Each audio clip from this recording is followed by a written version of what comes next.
was the Stop news. smiling, Jack. Can't help No, it. you started some crap. You started some freaking crap, Well, Jack. then bring You it, started man. some crap. Let's go. It's time for a debate. Well, let's get ready to rumble. Okay, Jack started some freaking crap, guys. So it was a few episodes back. We were talking about Wolverine, and Jack was just going on and on about the fact that he should be 5'4". We all love Hugh Jackman. Jack's saying that he doesn't love Hugh Jackman.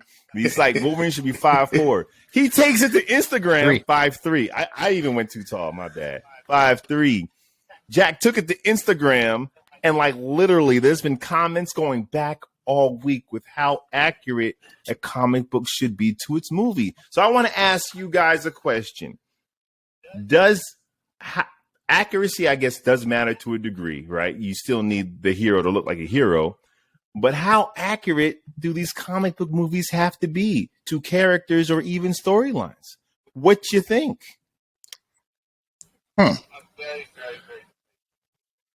I'm very, very, very decisive on this.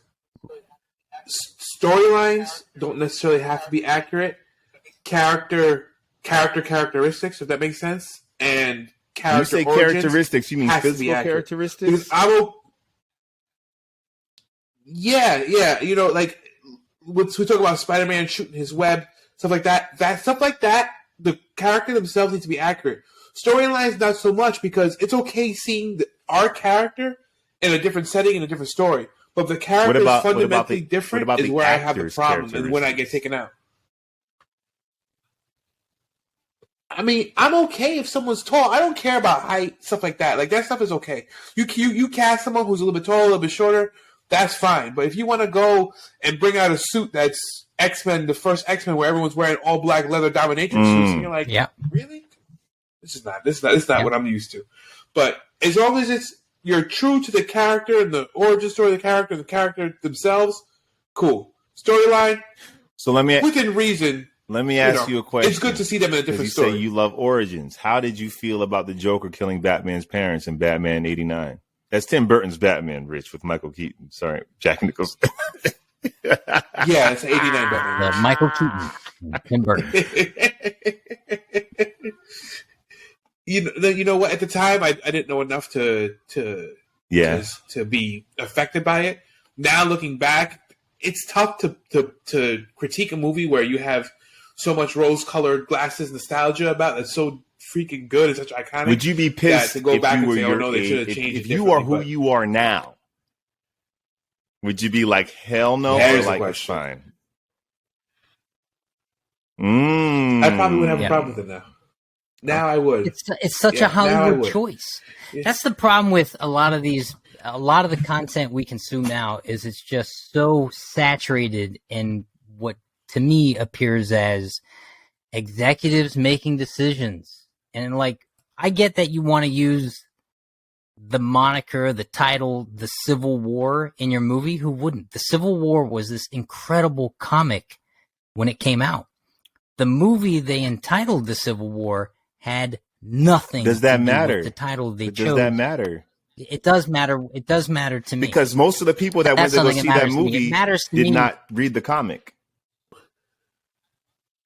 So Batman's running over people when Superman's snapping necks, and Batman. But that's characters. But the Civil War, there still was a Civil War. Like Scarlet Witch did something that made them say, "We need to have control over these." I understand, but we both know why they used that title. But does it matter? Why? Of course it does. It's almost like false advertising is what it is. That movie made $1 billion, and probably 10% of the people that went to watch it actually read the comic. So does it really matter if the movie was good and you did see a Civil War? I can only give you my opinion. Does it matter? To me, why? It matters. So why does it matter? So this isn't because the characters are... Because you were using something iconic. Have you read the Civil War comic book? Okay, then you know what happened in that comic book. And I know that they couldn't do that in the film. So I thought they'd try to extrapolate some semblance of what that conflict actually was in the comic and put it in the film with the characters they had access to. But they didn't do that either. They used the title Civil War simply so they could have all their heroes fighting in an airport. That's what the whole movie title was based off of. The Civil War. No, but the movie was Scarlet Witch. There was collateral damage, and then the government is like, we need to be able to rein you guys in. Half of them were like, yes, we should be reined in. Half of them was like, no, I don't trust the government because I just had a whole movie where I found out some of y'all are Hydra, Captain America. So like the Civil War makes sense in the confines of the movie. That wasn't what the Civil War. I'm sorry. The movie was about Captain America not wanting his buddy Bucky to be punished for being a mercenary, and Tony Stark wanting Bucky to be accountable for killing his parents. That's what that. Either way, the two groups fighting each other didn't not make sense. So you just mad at the name, okay? Oh, I think we digressed. Because what are we talking? You name something. Yeah, but I think what Jack is saying is if you're going to say it's after like this iconic story, right? You should at least follow that story. If they would have called it Captain America Volume 2, there would have been no problem, right, Jack? And I'm not saying they couldn't call it the Civil War. So, it just put an expectation on it for me. Because that's what you're doing. There's an expectation. When I watch the death of Superman, when I'm watching the death of Superman, especially as a cartoon, and you can't get the reign of Superman men in there in a way that makes sense to what that origin story was, I don't know why you're calling it the death and return of Superman. So for you, there's it's you want a straight up adaptation of the source material if the name is there. You're looking for everything. You want to watch a live action comic book. I would love that. Personally, I would love that. And I think there is room for taking liberty, but maybe not so much. Like I thought the Long Halloween was a pretty fair adaptation. Now I think we're a little off topic. Your topic being how faithful to the source material does the thing need to be in look, form, and function, right? Mm-hmm. So, like, what's interesting about Hugh Jackman being cast as Wolverine is he's not the comic book. He's a phenomenal actor, and he's got the sensibilities of it. But Michael Keaton, he is not the comic book, but he's a phenomenal actor, and he's got certain sensibilities. But would the content be served better to find? And I think it's bullshit, for lack of a better word, to say that there's not an equivalent actor out there who has the capabilities to play these parts that actually has some sort of semblance towards. But you know that he's not 5'3" in the comics. It depends who's drawing it. Like you can pick up an X-Men comic book, and then there'll be a page where it's like, oh wow, he's not that short, and then another comic. I mean, that's true. It changes. Yeah. So it's like, the literal 5'3" is maybe not an actual accurate adaptation in live action. But he's not 6'4" leading man. He's not 6'2" leading man. That and Cyclops is. Cyclops is supposed to be your typical leading man, your college athlete, the leader of the pack, and Wolverine is supposed to be that scrappy wild card that don't get too close. But we know he's the tank. He's the tank character. You play video games, there are archetypes. The tank character is often a little there more. There was an anime on it was the X-Men or Wolverine anime on Netflix. And I started watching it and I'm like, who is this tall, like suave dude? I literally stopped watching after like a few minutes into the first episode. I'm like, this is not Wolverine. Like, I get it. It was animation. It was anime. They took their own little creative differences on it or whatever, the liberties. I was like, no, but this is not Wolverine. I can't look at this guy and take him serious. For me, I'm the complete opposite. I don't need it to be that faithful. I love the fact that we got Michael Keaton. I love the fact we got Hugh Jackman. I love Andrew Garfield as Spider-Man. Dude's like 6'2". He shouldn't be. Because there's going to be other X-Men Spider-Man movies where they're going to cast other actors. It's not going away. So I don't need I read comic books. I watch cartoons. I don't need to have it on the big screen. That's not the definitive version for me. I like that they made Batman's costume black. I thought it made sense that Peter Parker had organic web shooters and he didn't create some material in his basement that doesn't exist that would make him a billionaire if he did. I don't mind those changes. Like, I don't see what the problem is. There's something funny about Wolverine, though, man. I mean, and I think it's really tethered to his name. Cyclops don't got one eye. His Technically, character he does. For his costume, his one eye. blasts out of one eye. He's not Wolverine because he's short. He's Wolverine because he's a freaking animal. Yeah, but Yeah. a Wolverine is a small, scrappy animal. Hello, thank you. Yes, that's what his named after. So he's not named the Wolf, Hugh Jackman. which is funny because Hugh Jackman walked into his audition thinking he was auditioning for a wolf. Wolverine. You're like, yeah, that's a tall, regal, animal with prestige and presence. They Nah, should man, have a it's video the of that. Like, wait, hold on. Let me stop you there, Jackman. Let me stop you there, Hugh. I mean, do you understand what a Wolverine is? Is it not a wolf? Yes. It's the leader of the pack. It's the alpha. I'm just saying, but where does this stop? Then, like, all the actors that play these heroes should be like 5% body fat. Like, how far does this That's how far does interesting. it go? Where it's like it's not real. It's I want all my leading actors on of steroids. You have to serious be. cycles, jacked 5%. Of course, you have to be. I have no problem with that. I need that. Well, listen. I mean, if we're gonna go. You want me to be honest? I want to see my guy Jack. My biggest complaint with the Batman was he looked so skinny. Okay, here are Three Brothers and a shot of milk. We do not condone illegal drug No. use.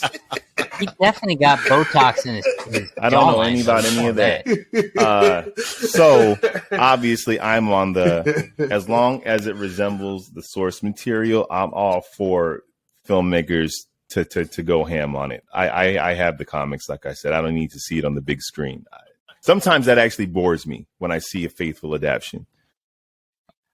Let me ask you this question, though. There was a moment in one of the X-Men movies where Wolverine opened a suitcase and his yellow costume was in there. Mm-hmm. Oh yeah, That would have I been got dope. That would have been dope. But I didn't boo-hoo the movie because he didn't wear it either. Like, is this a Wolverine question? Or are we talking about accuracy? But That's Wolverine. it's a good example. Jack is upset about Wolverine. Yeah, you're right. I It's know. a good. Well, what I'm talking about is it's a good example, though. Like when Bryan Singer did his Superman movie, trash pile that it was. Not the actors, but the script itself and the movie, and why he was in a brown cape. I didn't need that. I didn't need him in a brown cape. But I'm I happy needed him in that a Zack red Snyder cape. took the underwear off the outside. Right? But I didn't need them to do that in the comics. The comics echoed the film for a while, and now they realize, you know what? There's something that works about it on page. I think for me, I understand where a lot of this stuff comes from, and I know you do too, where he wears underwear on the outside because they were drawing like the strongmen. A lot of the things we think are hardcore canon was just a bunch of guys just saying, let's just try it. Let's just give it a shot. Who cares? Robin, you should have Robin. Why? Because we need kids to buy this comic book. There wasn't some deep, like, psychological. So half the stuff we're crying over were like afterthoughts in some creative room of just, that makes sense. Make his costume red. Sure. Call him the Flash. He was almost called the Quick. Why did change? We flipped the coin. Like, it was that deep. Was he called the Quick? Could have been. You know what we're seeing, though? It could have been, maybe. But I like that with the Marvel stuff, we're seeing more accurate representations, more accurate suits, and I think it's kind of a shout out to the true fans. Like, not that if you're casual, you're not a true fan, but the hardcore fans have been following it before it was, before it was on the big screen to see him. Like, even with that second Spider-Man when Electro flashed the mask, and it looked just like he I looked do in the care comics about that and stuff. stuff. And But I it think depends on the movie. For me, X-Men weren't really about the costumes. It was about the powers. Whereas Spider-Man and yes, Mr. Fantastic, I need you in the blue suit. Like, that's a part of your character. Wolverine, I got a bunch of comics where he's not wearing the yellow suit. I got a bunch of comics where he's in a freaking. But you don't have a bunch of comics where the rest of the X-Men aren't. And there could have been a way to figure out how to make that feel organic and right for that film that we watched. There could have been a way. And we see in these Marvel movies where in the X-Men, if I were just looking at the lineup, I might not know who they are in picture. I should know who those characters are. Yeah. When it comes specifically about those specific X-Men costumes, sure. But like I said, I don't need Batman. Only one Batman, two Batman costumes outside of the serials, Adam West and Ben Affleck, have been any sort of comic book accurate, and I'm cool with it. You know, I talked about but they're not accurate, but they're appropriate. I talked about this last time. There is some fan shorts where Batman is straight up in exactly what he looks like in the comic books Batman suit. He's in like a tight, stretchy cloth suit, and it looks incredible on film. Now I go, is it Makes practical? No sense. No, but comic book accurate, yes, and compelling to watch, it was. Yes. So there's a world where we can see that guy getting dressed up in his vigilante gear and going busting That's heads. true. Anytime I see it costume accurate, I'm never mad. It's just not every time I'm mad if it's not. I'm never mad if it's accurate. But it's like, look at the Batman movie. That suit, which made absolutely no sense, and I may be the odd man out on this, but I don't know any kind of material that is taking ballistic rounds at a point blank. None of the Batman suits make sense in none of the movies. So then why not put him in something that's a little more comic book accurate and actually make it? Because he would never wear spandex. And he'd never put himself but he would still never wear spandex. Right. So they're both problems. Yeah. But he's not wearing spandex in the comics. There is a way. Yeah. Listen, you're a great storyteller, Lawrence. For those of you out there listening to this podcast, you might not know this, but our buddy Lawrence of the Three Brothers and a Shot of Milk is actually a wickedly talented actor, writer, director, producer. Why are you buttering me up? Why are you buttering me up, Jack?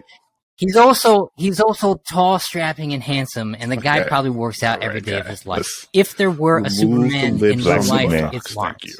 Now, right. Now, that being said, you could write a better script than half the stuff that has been put on screen simply because you care about the material enough to be thoughtful with it. I feel like half the stuff we end up digesting, because of course we're going to digest it. I'm dying for the next movie, even though I know I'll be disappointed. Right. I'm still going to watch it. I'm going to be the one who adds my dollar to their $20 But you're not disappointed billion because it's not comic book accurate or inaccurate. You're disappointed because the story wasn't compelling. Like the Infinity Stone saga was not accurate to the comic books, but the movie was still freaking compelling. Iron Man's not dead in the comic book. Spoiler alert, everybody. But the movie is mad compelling. Yeah.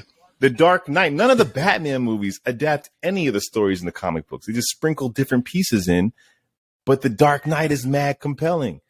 So I guess for me, it's not so much about it. There is no faithful adaptation. If anything, the ones that try are the ones that fail the most. It's the ones that take liberties, but they keep the integrity of the characters. So I'm all for having a field day with it, man. Have a field day. Just make the characters, just keep the integrity of their core, and I'm good. For me.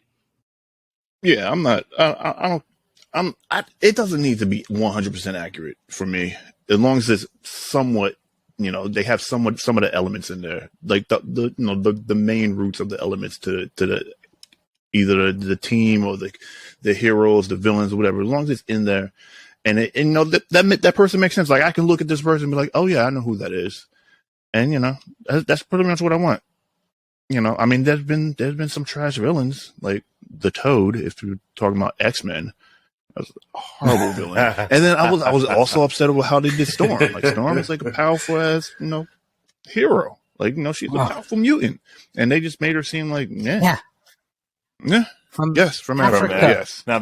Now we talking about Wolverine. Man. We should be talking about Storm was a queen. Storm was a queen. She was treated as a goddess in Africa and decided to go be a member of the X-Men. Where the hell was that character? She still ain't been on screen yet. I ain't seen her. See, Ain't seen her once. And that's no knock to Halle Berry, who is a phenomenal actress, but what the hell she was doing in that role, I have no idea. I tell you what she wasn't trying to do was any kind of authenticity to the character. And it's a fault. And that's my why point. I can't talk about whether Hugh Jackman's too tall, but we have this storm running around. Man. Because at least when I look at Hugh Jackman and I know that's Wolverine. Listen, I look at an image, I got it. That's Wolverine. I believe it. I guess I don't think there's any way to actually please all the fans all the time. It's impossible, and it's a fault to try to do that too. But I also think it's a fault on the directors, writers, storytellers who are creating the content, if at the forefront of their content creation aren't really trying to tap into the heartbeat of these characters. And if I feel like if that's at the forefront of the content, you're never going to have a Batman who feels like killing is frivolous.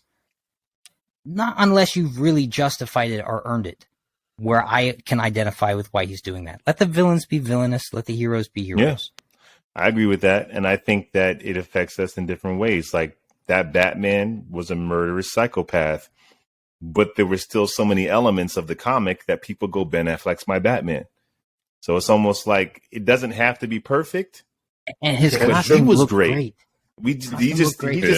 And he did great. It's just certain elements were like, he just looked great. Too far. Yeah. Oh man, Chris has got some news. Ben Affleck is coming again. Let's look back to the news. Ben Affleck will be in Aquaman 2. It's very interesting you said that, Chris. You said that because I think it was rumored that Michael Keaton was supposed to be Batman in Aquaman 2. But Flash was supposed to come out before all these movies. Therefore, all these movies were supposed to be post Flashpoint, post rebooted world. But now since they're all before it, now they might be saying Michael Keaton should not be here yet. The Flash ain't messed the universe up. So yes, we're getting more Batfleck. Back to the debate. I think it's just, it's to each his own, man. It's to each his own. But if you are into faithful adaptions, just read the comics. That's the only place you'll be guaranteed that it's going to be faithful. That's it. Because that's where it's from. And that's it. Wow, what a debate. What a closer on the debate. Yeah. I mean, I don't know. We're going in circles here. Is there anything left on the table? You want Wolverine 5'3"? I don't really care how tall he is because it's a movie. I'm not saying that. I'm not saying that at all. What I am saying is he doesn't have to be 6'3". He doesn't. That's what I'm saying. And honestly, I don't think the next one will be. I think sometimes we get and Hugh Jackman was amazing, but sometimes we'll get the most acceptable version. Then the genre pops off. Now we can do an X-Men movie where the characters are a little more weird, Oh, I gotta say something. Someone on the Instagram account said Hugh Jackman was actually only 6'2" at the peak of his height. So for you, sir, thank you for clarifying that. Although if you look online, it says he's 6'3". And then someone else had commented on one of the Instagram things with the Homelander. He said, the reason why Homelander can't pick up a plane is because the boys were trying to be more realistic. And to you, sir, the boys being more realistic content,